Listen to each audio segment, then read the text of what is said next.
உள்ளே போய் கர்ப்பகிரகத்தில் போய் பார்க்குறான். அப்படியே ஒரு நிமிஷம் ஷாக் ஆகிடுறான். என்ன அந்தரத்தில் இருக்குது அப்படின்னு உள்ளே போகிறான். பார்த்து விட்டு பலே இந்த இந்துஸ்தானத்தை சேர்ந்தவங்க சாதாரண ஆளுகளை பயங்கரமான புத்திசாலின்னு சொல்லிட்டு அப்படியே பார்த்துட்டு அங்கே தெரிகிறது பாரு அந்த 3-4 கல்களை இடித்து உடையுங்கள் அப்படின்னு சொல்கிறான். அந்த காந்த சக்தியினால் ஒரு அறிவியல் பூர்வமான கட்டப்பட்ட அந்த விஷயத்தினுடைய அந்த கற்களை எடுத்த உடனே அந்த தொப்புன்னு அந்த சிவலிங்கம் உடையுது. அதை தூக்கி கொண்டு வந்து வெளியில் போட்டு உடைத்து அங்கே இருக்கிறவங்களாம் கொண்டாடுறான். அந்த இருக்கிற அந்த முஸ்லீம் படையெடுப்பாளர்கள் அத்தனை பேர் கிட்டத்தட்ட அந்த நிர்மூலமாக்கப்பட்டது. இந்த சோமநாதர் ஆலயம் நிர்மூலமாக்கப்பட்டது.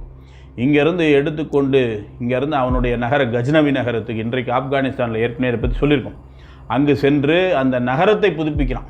அங்கே அல்ப்ரூனி போன்ற பெரிய அறிவியல் ஆராய்ச்சியாளர்கள் அறிஞர்கள் எல்லாம் வைத்துக்கொண்டு அவனுடைய அரசவை அலங்கிறான். இங்கேருந்து கொள்ளையடிச்சு போன காசை வச்சு அவங்க ஊரில் ஒரு மிகப்பெரிய அரசாங்கத்தை அங்கே நிர்வகிக்கிறான், மிகப்பெரிய கட்டமைப்போடு. இப்படி இந்த சோமநாதர் ஆலயத்தினுடைய அந்த கொள்ளை இரத்த சகதி இன்றைக்கு இருக்கக்கூடிய தலைமுறைக்கு தெரியணும். நிறைய பேர் என்ன சொன்னால், கஜினி முகமது மாதிரி விடாத முயற்சி. என்ன அநியாயம் இது! யாரை ஒரு ஒப்பீடு, எதற்கு ஒரு ஒப்பீடு? விடாமுயற்சிக்கு அவனை எல்லாம் எடுத்துக்கொண்டால் கொள்ளையடிப்பதை பற்றி சொல்கிறீங்களா, கொடூரத்தை பற்றி சொல்கிறீங்களா, விரலை தூக்கிட்டு போனான் அதை பற்றி சொல்கிறீங்களா, அதனுடைய முயற்சியை பற்றி சொல்கிறீங்க, எதை பற்றி சொல்கிறது?